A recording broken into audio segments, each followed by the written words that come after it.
Hello friends, welcome to my channel. இன்றைக்கி நம்ம பார்க்க போகிற படம் என்னென்னு பார்த்தீங்கன்னா, அக்டோபர் 19 ரிலீஸ் ஆன இயக்குனர் லோகேஷ் கனகராஜ் இயக்கத்தில் பிரம்மாண்டமாக வெளிவந்த நம்ம தளபதி நடித்து வெளியே வந்த படம் தான் லியோ. அந்த படத்தோட ஓடிடி ரிலீஸ், அதோட ரிவ்யூ தான் நம்ம இந்த இடத்துல பார்க்க போகிறோம். இந்த படத்தோட ஹார்ட் ஆஃப் த ஸ்டோரி என்னென்னு பார்த்தீங்கன்னா, போதைப் பொருள் கடத்துகிற ஒரு கும்பல். அந்த கும்பலில் நம்ம ஹீரோவும் இருக்கார். அவர் எப்படி பார்த்தீங்கன்னா ஹீரோவோட அப்பா சித்தப்பாவுக்கு ஹெல்ப் பண்ணிகிட்டு இருக்காரு. நம்ம ஹீரோவோட அப்பா மூட நம்பிக்கையில் ரொம்ப மூழ்கி போனதுனால அவர் நரபலிங்கிற கான்செப்டை அவர் ரொம்ப நம்புறாரு. அது ஒரு மூட நம்பிக்கைன்னு தெரிஞ்சுமே அவர் அதை நம்பிக்கிட்டு இருக்காரு. அது ஒரு கட்டத்தில் வளர்ந்து போய் தன்னோட சொந்த பொண்ணே பலி கொடுக்குற அளவுக்கு அது போயிடுது. அந்த சொந்த பொண்ணை பலி கொடுக்குறனாலும் அவங்க சித்தப்பா அவர் கையாலேயே அவங்க அண்ணன் பொண்ணை கொண்டுடுறாங்க. இதனால ஆத்திரமடைகிற நம்ம ஹீரோ இந்த போதைப் பொருள் இந்த குடோன் இருக்கிறதுனால தானே நீங்கள் இதெல்லாம் பண்ணிகிட்டு இருக்கீங்க, நான் இதை மொத்தமாக கொளுத்திடுறேன்னு அந்த குடோனையை நம்ம ஹீரோ மொத்தமாக கொளுத்திடுறாரு. அந்த போராட்டத்தில் ஹீரோவோட தங்கச்சி அவங்க இறந்துடுறாங்க. அப்புறம் இந்த லைஃப் வேணான்னு இந்த இதுலேருந்து ஒதுங்கி நார்மல் லைஃப் வாழ்கிறாரு நம்ம ஹீரோ. ஒரு கட்டத்தில் போலீஸ் ஹீரோவை கைது பண்ணுறாங்க. ஏன்னு பார்த்தீங்கன்னா, காஃபி ஷாப்பில் அவர் அந்த ஒரு 5 பேரை சுட்டு கொண்டிருப்பார்.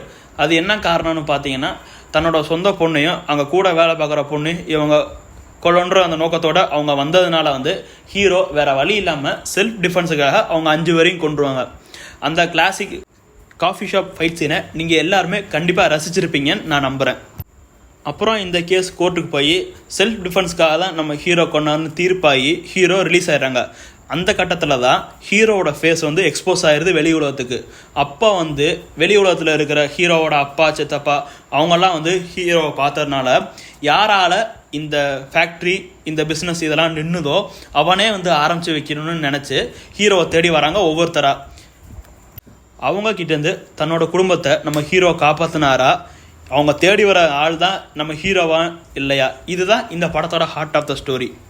இந்த படத்தில் ஒரு பெரிய நட்சத்திர பட்டாளமே நடிச்சிருக்கு. யாரெல்லாம் பார்த்தீங்கன்னா, நம்ம தளபதி விஜய், த்ரிஷா, சஞ்சய் தத், ஆக்ஷன் கிங் அர்ஜுன், மன்சூர் அலிகான், கௌதம் மேனன், இயக்குனர் மிஷ்கின், சாண்டி, நெப்போலியன், ஒரு கேமியோ ரோலில் வர அனுராக் காஷ்யப், அப்புறம் முக்கியமான ஒரு கேமியோ ரோலில் நம்ம மடோனா செபாஸ்டின் நடிச்சிருக்காங்க இந்த படத்தில். இது போக ஆண்ட்ரூ தாமஸ், பிரியா ஆனந்த் இவங்களாம் நடிச்சிருக்காங்க இந்த படத்தில்.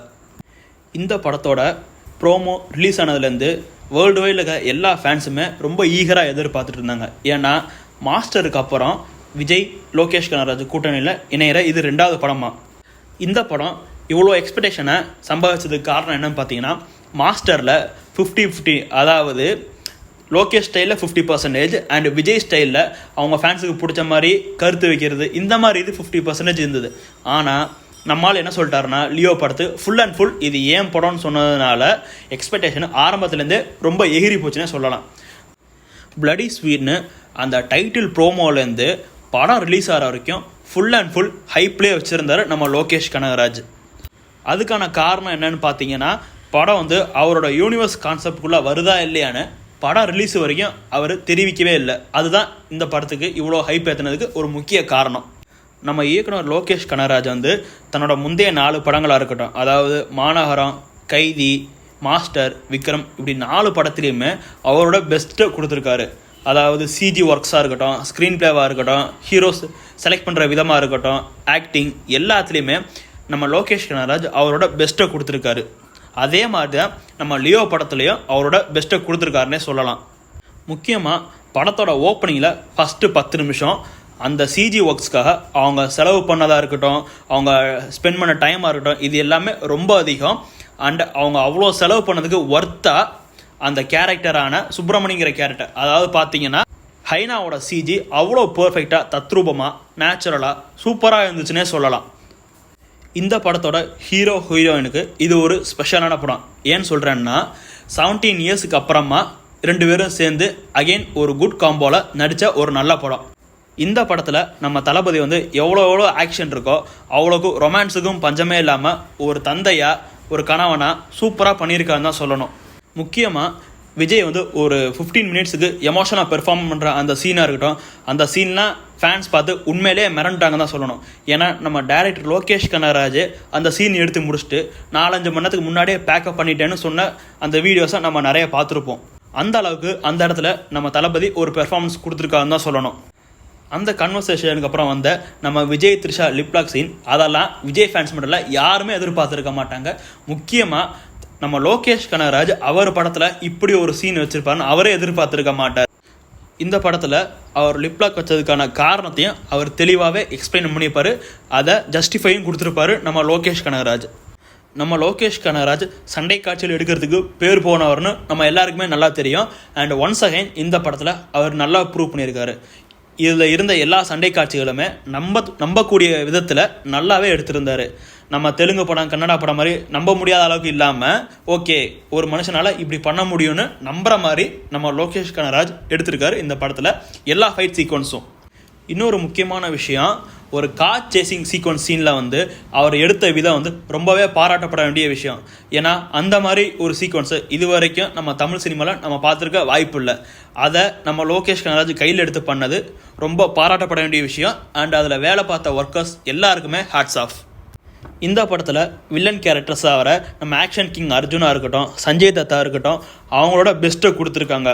சரி நம்ம நடித்தா இப்படிலாம் இருக்கும்னு அவங்க ஒன்ஸ் அகைன் ப்ரூவ் பண்ணிட்டாங்க. கிளைமேக்ஸில் நம்ம தளபதிக்கும் ஆக்ஷன் கிங்கும் நடக்கிற அந்த ஃபைட்டு ரொம்பவே நேச்சுரலாக நம்ம லோகேஷ் கனகராஜ் சூப்பராக எடுத்திருக்காருன்னே சொல்லலாம். அண்ட் இந்த படத்தோட ஒரு முக்கியமான தூண்னு பார்த்தீங்கன்னா நம்ம ராக் ஸ்டார் அனிருத். ஒவ்வொருத்தருக்குமே ஒரு தனித்தனி பிஜிஎம், நம்ம சுப்பிரமணி கூட ஒரு பிஜிஎம் போட்டு நம்ம அனிருத் தெறிக்க விட்டுருக்காருன்னு தான் சொல்லணும். படம் ஃபுல்லாகவே நம்ம லோகேஷோட ஸ்கிரிப்ட் ஒரு பக்கம் தூக்கி நிப்பாட்டுச்சுன்னா, இன்னொரு பக்கம் பார்த்தீங்கன்னா நம்ம அனியோட மியூசிக் இன்னும் தூக்கி நிப்பாட்டுச்சுன்னா நம்ம சொல்லியே ஆகணும் கண்டிப்பாக. படத்தோட டிஓபி மனோஜ் பரமஹம்சா இந்த படத்துலேயும் அவரோட பெஸ்ட்டை கொடுத்துருக்காரு. அண்ட் அவரோட ஒர்க்கிங் எல்லாமே ரொம்ப சூப்பராக இருந்திருக்கு. டிஓபி மட்டும் இல்லாமல் எடிட்டர் இந்த மாதிரி எல்லாருமே அவங்களோட பெஸ்ட்டை கொடுத்துருக்காங்க. நம்ம லோகேஷ் ஸ்குவாடுக்கு ஒரு மிகப்பெரிய சல்யூட். இந்த படத்தோட நெகட்டிவ்னு பார்த்தோம்னா நிச்சயமாக இந்த படத்துக்கு நெகட்டிவ் சொல்லி ஆகணுங்க. ஃபஸ்ட் ஹாஃபை நம்ம அப்படி ஆஹா ஓஹோன்னு போயிருந்தாலும் செகண்ட் ஹாஃப் வந்து நம்ம ஃபஸ்ட் ஹாஃப் அளவுக்கு எடுக்கிறேன்னு தான் அதான் நிதர்சனமான உண்மை. இந்த இடத்துல ஒரு முக்கியமான விஷயத்த நான் சொல்ல மறந்துட்டேன். படத்தோட டைட்டில் கார்டு வெறித்தனமாக இருக்குது. இந்த மாதிரி ஒரு டைட்டில் கார்டை நம்ம தமிழ் இண்டஸ்ட்ரியில் இது வரைக்கும் நம்ம பார்த்ததில்லன்னு சொல்லணும். அதான் உண்மை. ரொம்ப நாளைக்கு அப்புறம் நம்ம விஜய் வந்து இதில் ஒரு பெர்ஃபார்மராக நடிச்சிருக்காருன்னு தான் சொல்லணும். இத்தனை நாளாக நம்ம ஆக்ஷன் ஹீரோவை பார்த்து ரசிச்சிருப்போம். இந்த படத்தில் நம்ம ஒரு பெர்ஃபார்மர் விஜயை பார்த்து நம்ம ரசிக்கலாம். அதுக்கு ஒர்த்தாக நடிச்சிருக்காரு நம்ம தளபதி. இந்த படம் ரிலீஸ் ஆகிறதுக்கு முன்னாடி ஃபேஸ் பண்ண பிரச்சனை மாதிரி வேறு எந்த படமும் இவ்வளோ பிரச்சனையை ஃபேஸ் பண்ணியிருக்கான்னு தான் சொல்லணும். ஆனால் இவ்வளோ பிரச்சனையை ஃபேஸ் பண்ணிக்கிற வேறு படம் பார்த்திங்கன்னா அதுவும் விஜய் படமாக மட்டும்தான் இருக்குமே தவிர வேறு எந்த ஹீரோ படமும் இவ்வளோ பிரச்சனையை ஃபேஸ் பண்ணியிருக்கான்னு தான் சொல்லணும். நான் ரெடி தான் வர பாடல் வந்து விஜய் ஃபேன்ஸுக்காக நம்ம தளபதி பாடி வந்த பாட்டுங்க. அந்த பாட்டை நம்ம ஃபேன்ஸ் எல்லாருமே கொண்டாடிட்டு இருக்கும்போது ஒரு குரூப் அதை காலி பண்ணுறதுக்குன்னே வராங்க. ஏன் விஜய் இந்த மாதிரி லைனை வச்சாரு, இப்படிலாம் லைன் வச்சுருக்காங்களேன்னு சில பேர் இதை பற்றி நிறைய பேசிட்டாங்க. உதாரணத்துக்கு நம்ம சமூக ஆர்வலர்னு சொல்லப்படுற ராஜேஸ்வரி பிரியா அவர்கள் இதுக்காக ரொம்பவே மெனக்கெட்டாங்க. இந்த மாதிரி லைன் இருக்கக்கூடாது, இதை கண்டிப்பாக நிப்பாட்டியே ஆகணும்னு அவங்க ரொம்ப முனைப்போடு இருந்தாங்க. எனக்கு ஒரே ஒரு விஷயம் என்னன்னு புரியலன்னா, இந்த படத்தில் மட்டும்தான் இந்த மாதிரி லைன் இருக்கா? அவங்க அடுக்கடுக்காக வச்ச குற்றச்சாட்டுகள் என்னென்னு பார்த்தீங்கன்னா, விஜய் வாயில் சிகரெட் இருக்கு, அவர் தம் அடிக்கிறாரு, தண்ணி அடிக்கிறாரு, கஞ்சா அடிக்கிறாரு, இவர் எப்படி ஒரு நல்ல தலைவராக இருப்பார், இவர் எப்படி ஒரு நல்ல நடிகராக இருப்பார், இவர் மக்களுக்கு ஒரு தப்பான உதாரணம், இப்படி அவங்க நிறைய விஜயை பற்றி பேசிட்டாங்க. எனக்கு ஒரு விஷயம் மட்டும்தாங்க இப்போ வரைக்கும் புரியல. விஜய் மட்டும் தான் தம் அடிக்கிறாரா, வேறு யாருமே தம் அடிக்கிறது இல்லையா? விஜய் மட்டும் தான் தண்ணி அடிக்கிறாரா, வேறு யாருமே அடிக்கிறது இல்லையா? இதை பற்றி நம்ம நிறைய வீடியோவில் நிறைய நீங்கள் பார்த்துருப்பீங்க. இருந்தாலும் எங்கள் கருத்தை நாங்கள் இங்கே பதிவு பண்ணிக்க விரும்புகிறோம். நம்ம லோகேஷே நிறைய எக்ஸ்ப்ளனேஷன் கொடுத்துருப்பாங்க. படத்தோட கேரக்டர் இந்த மாதிரி கேரக்டரு, அதனால தான் அவர் இதெல்லாம் செய்ய வேண்டியதாக இருக்குன்னு. இது ஏன் அவங்களுக்கு புரிய மாட்டேங்குதுன்னா எனக்கு இப்போ வரைக்கும் புரியல. ஃபார் எக்ஸாம்பிளுக்கு விஜய் தம் அடிக்கிறது பிரச்சனைனா வேறு எந்த ஹீரோஸ் தம் அடித்தாலும் அவங்க அதை பற்றி பேசணும்ல. இப்போ வேற ஒருத்தர் ஹீரோ வந்து தம் அடித்தாருன்னா அவரோட ஃபேன்ஸும் இதை பார்த்து கெட்டு போயிடுவாங்க. அப்போ அந்த படத்துக்கும் அவங்க பிரச்சனை பண்ணியிருக்கணும். ஏன் அவங்க அதை பண்ணலை? இது ஏன் முதல் கேள்வி. படத்தில் விஜய் வந்து அந்த எமோஷனாக பேசுகிற அந்த 10 நிமிஷத்தில் அவர் ஒரு கெட்ட வார்த்தை பேசியிருப்பார். அது ஒரு சாதாரண விஷயந்தான். இப்போ உள்ள படத்தில் கெட்ட வார்த்தை இல்லாமல் ஏதாவது படம் வருதான்னு நீங்களே யோசிச்சுக்கோங்க. ஆனால் விஜய் பேசுனது மட்டும்தான் பிரச்சனைன்னு இங்கே ஒரு குரூப் இதை பற்றி பேசிகிட்டு இருக்கு. இது ரொம்ப அநியாயம்னு சொல்லலாங்க.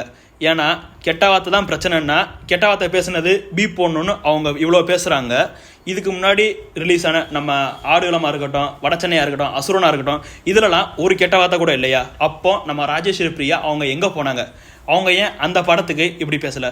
தனுஷ் இப்படி கெட்ட வார்த்தை பேசுறதுனால அவர் ஃபேன்ஸும் அவரை பார்த்து கெட்ட வார்த்தை பேசுவாங்க, இதை தடை பண்ணணும் அப்படி ஏன் அவங்க பேசலை? இது ஏன் ரெண்டாவது கேள்விங்க. அதே மாதிரி நான் ரெடி தான் வரோம் அந்த சாங்கில் சில லைன்ஸை தூக்குனது மீன்ஸ் பீப் பண்ணது, அதாவது இல்லை வேறு வேர்ட்ஸ் இந்த மாதிரி சொல்லலாம். இந்த மாதிரி மாற்றங்களை கொண்டு வந்தது விஜய் ஃபேன்ஸுக்கு நடுவில் அது ரொம்பவே அதிருப்தியாக இருந்தது. ஃபஸ்ட் டைம் தியேட்டரில் பார்க்கும்போது எல்லாருக்குமே அது அப்படி தாங்க இருந்தது. அந்த பாட்டுக்கு சந்தோஷமாக செலிப்ரேட் பண்ணிகிட்டு இருக்கும்போது இந்த மாதிரி வேறு வேர்ட்ஸ் போட்டு வந்ததுனால யாருமே அதுக்கப்புறம் செலிப்ரேட்டே பண்ணலை. இதுதான் உண்மை.